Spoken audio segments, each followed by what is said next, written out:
सितंबर को नेपाल में हुए जेएनजी के आंदोलन के बाद केपी शर्मा ओली ने अपने पद से इस्तीफा दे दिया।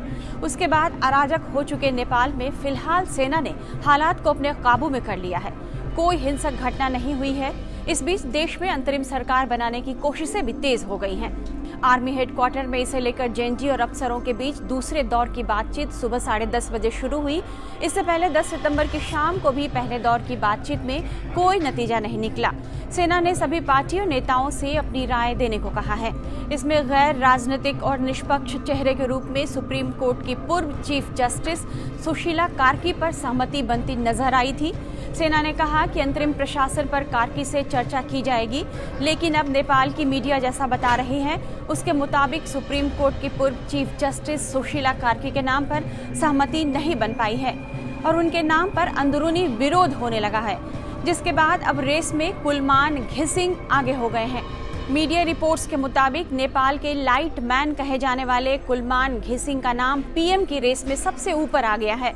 इससे पहले काठमांडू मेट्रोपॉलिटन सिटी के मेयर बालेन शाह का नाम भी पीएम के उम्मीदवार के तौर पर चल रहा था, लेकिन उनकी तरफ से कोई सकारात्मक जवाब नहीं आने के बाद सुशीला कार्की का नाम आगे किया गया। मीडिया रिपोर्ट्स में यह बताया जा रहा है कि नेपाल में जेएनजी के हिंसक विरोधों के बीच कुलमान घिसिंग अंतरिम सरकार का नेतृत्व करने के लिए आगे बढ़ रहे हैं।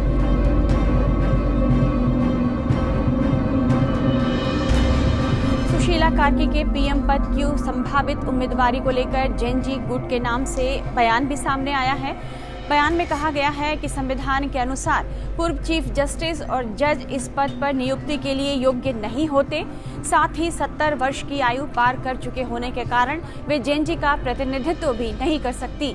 इसी कारण उनका नाम अस्वीकृत किया गया है। बयान में यह कहा गया है कि बालेंद्र शाह ने भी रुचि नहीं दिखाई और इसलिए उन्होंने कुलमान घिसिंग का नाम आगे बढ़ाया है। चूंकि अब इस रेस में घिसिंग सबसे आगे हो गए हैं तो उनके बारे में जानना भी लाजमी है, तो चलिए एक नज़र उनकी पृष्ठभूमि पर डाल लेते हैं। कुलमान घिसिंग बिजली बोर्ड के पूर्व सीईओ हैं। वे एक कुशल इंजीनियर और प्रशासक माने जाते हैं। नेपाल में बिजली संकट खत्म करने का श्रेय उन्हें ही दिया जाता है। लोड शेडिंग खत्म करने वाले रोशनी के पुरोधा के रूप में उनकी एक पहचान है। कुलमान घिसिंग का भारत से भी कनेक्शन है, क्योंकि वे जमशेदपुर से पढ़े लिखे हैं। यहाँ से वे ग्रेजुएट हुए। 25 नवंबर 1970 को बेधन रामेछप में जन्मे घिसिंग की एक गांव से राष्ट्रीय स्तर तक पहुंचने की प्रेरक कहानी है। कुलमान घिसिंग ने पहले भारत के जमशेदपुर में पढ़ाई की और बाद में नेपाल के पुलचौक इंजीनियरिंग कॉलेज में इलेक्ट्रिकल इंजीनियरिंग की पढ़ाई भी उन्होंने पूरी की। फिर अपने नेतृत्व कौशल को आगे बढ़ाने के लिए उन्होंने MBA किया। घिसिंग 1994 में एक इलेक्ट्रिकल इंजीनियर के रूप में नेपाल विद्युत प्राधिकरण में शामिल हुए। इन वर्षों में उन्होंने जल विद्युत परियोजनाओं में प्रमुख पदों समेत तकनीकी और प्रशासनिक भूमिकाओं में अनुभव हासिल किया। उनके बारे में कहा जाता है कि घाटे में चल रहे नेपाल विद्युत प्राधिकरण को मुनाफे में उन्होंने बदल दिया। उन्होंने बिजली चोरी रोकने के लिए भी कई कड़े उपाय किए। देश की बिजली व्यवस्था सुधारने का श्रेय उन्हें दिया जाता है।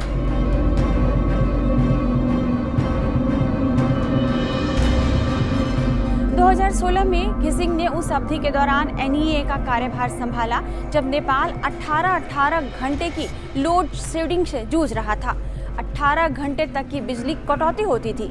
देशवासियों ने लंबे समय तक अंधेरे में रहने को अपने दैनिक जीवन के हिस्से के रूप में स्वीकार कर लिया था, जिससे उनके व्यवसाय, शिक्षा और घर प्रभावित हो रहे थे। घिसिंग की चुनौती बहुत बड़ी थी, लेकिन उन्होंने दृढ़ संकल्प के साथ इसका सामना किया। उनकी लीडरशिप में NEA ने अपने रणनीतिक सुधार लागू किए, जिससे न केवल बिजली कटौती खत्म हुई, बल्कि प्राधिकरण को एक लाभदायक इकाई में भी बदल दिया गया। और अगले 2 साल में ही उन्होंने पूरे देश में बिजली की समस्या को लगभग खत्म ही कर दिया। उनकी इस उपलब्धि के चलते उन्हें उज्ज्यालो नेपाल का अभियंता, यानी कि नेपाल को रोशनी की राह दिखाने वाला भी कहा जाने लगा। 55 साल के घिसिंग को नेपाल विद्युत प्राधिकरण से इस साल मार्च में कार्यकाल पूरा करने से पहले ही हटा दिया गया। इसे लेकर छात्र संगठनों ने आंदोलन भी कर दिया था। इसके बाद से ही कुलमान को जेएनजी का हिमायती भी माना जाने लगा। उन्होंने हाल में ही हुए जेएनजी के आंदोलन को अपना पूरा समर्थन दिया था। वे अंतरिम सरकार में जेएनजी को प्रतिनिधित्व देने की बात भी कह चुके हैं। घी सिंह ने सुझाव दिया है कि संविधान में संशोधन किया जाए ताकि ऐसे अवसर पैदा हो सके जिसमें जेनजी में नेतृत्व विकसित हो सके। इसके अलावा घी सिंह ने सभी स्तरों पर भ्रष्टाचार की जांच के लिए एक स्वतंत्र उच्च स्तरीय आयोग की स्थापना का प्रस्ताव भी रखा है और कहा कि यह सुनिश्चित किया जाना चाहिए कि दोषी पाए गए नेताओं को फास्ट ट्रैक कार्रवाई के माध्यम से ज्यादा से ज्यादा सजा दी जाए। यदि घी सिंह जेनजी के अनुरोध को स्वीकार करके नेपाल का पीएम बनना मान लेते हैं तो अंतरिम प्रधानमंत्री के रूप में घी सिंह की नियुक्ति महत्वपूर्ण राजनीतिक उथल पुथल के बीच होगी। पूर्व प्रधानमंत्री ओली का इस्तीफा नेपाल के जेनजी के नेतृत्व में हुए तीव्र विरोध प्रदर्शन के कारण हुआ, जिन्होंने भ्रष्टाचार, बेरोजगारी और विवादास्पद सोशल मीडिया प्रतिबंध जैसे मुद्दों पर अपना असंतोष व्यक्त किया। देखना होगा कि घी सिंह नेपाल की कमान संभालते हैं या नहीं, और यदि वे संभालते हैं तो जेनजी में फैले असंतोष, निराशा और अवसाद को वे कैसे हैंडल करेंगे। सर, ये नेपाल के जो हालात इस वक्त हैं, आपको क्या लगता है कि नेपाल किस ओर आगे बढ़ेगा, क्या होगा नेपाल में अब? देखिए, अभी हम बेहद संवेदनशील स्थिति में हैं। यही होगा कहना कठिन है। एक प्रयास चल रहा है कि देश में पुनः स्थिरता कायम हो, एक अंतरिम सरकार बने, लेकिन काफी जटिल विषय इसमें हैं अभी। जैसे संविधान तो है, हम जो संविधान है उसको अभी तक निरस्त नहीं किया गया है। ये संविधान हटा के कोई अंतरिम संविधान या ऐसा कुछ भी नहीं हो पाया है। तो किस आधार पर किया जाएगा? क्योंकि जो पिछला संविधान है उसमें कई धाराएं ऐसी हैं जो अभी जो परिदृश्य में निर्णय सब आ रहे हैं उसको अस्वीकार करता है। तो ये जटिलताएं हैं, लेकिन उसके बावजूद एक सोच ये बन रही है कि किसी भी हालत में एक स्थिरता आनी आवश्यक है। ठीक है, जीवन फिर से पटरी पर तो आए, उसके बाद हम सोचेंगे।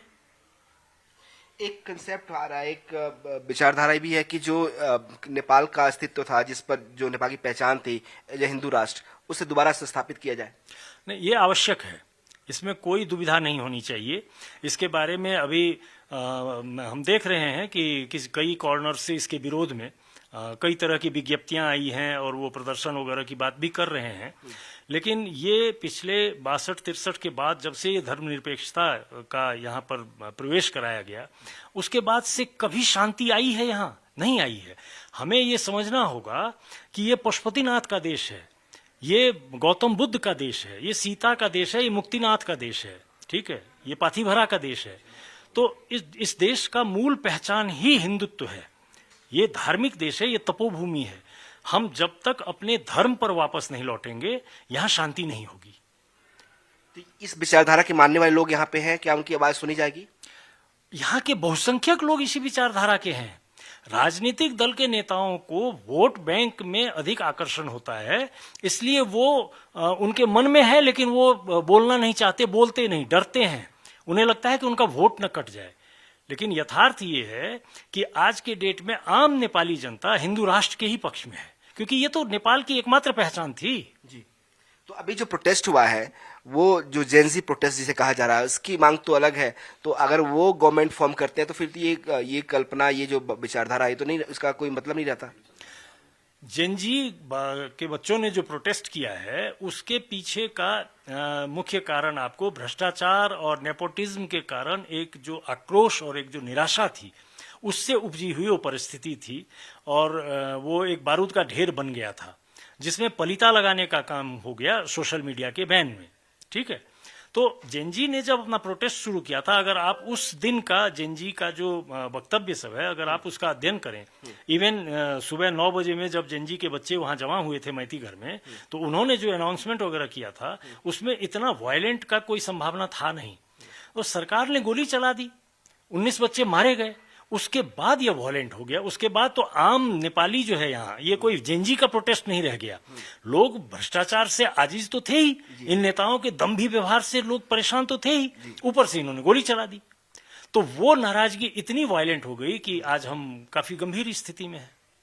जब ये पार्लियामेंट में आग लगी थी, तब मैं वहां मौजूद था। वहां पे बहुत सारे यूथ ऐसे भी थे जो कह रहे थे कि अगर हमारे देश में भी पीएम मोदी जैसा कोई प्राइम मिनिस्टर होता तो हमारी स्थिति इतनी बुरी नहीं थी, हमारा देश जो है टॉप 5 कंट्रीज में होता वर्ल्ड के, और हमारे यहाँ भी कुछ ऐसा ही सख्त प्रशासक की भूमिका चाहिए, चाहे जैसे योगी उत्तर प्रदेश में एक सख्त प्रशासक है, मोदी देश में जैसे प्रशासक, वैसी एक एडमिनिस्ट्रेटर की जरूरत हमें।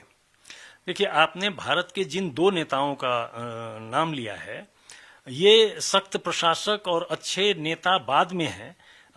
ये दोनों तपस्वी हैं वास्तव में, ठीक है। अगर आप इनके इतिहास में जाइए तो योगी आदित्यनाथ तो योगी ही हैं, ठीक है, वो तो औपचारिक रूप से योगी हैं।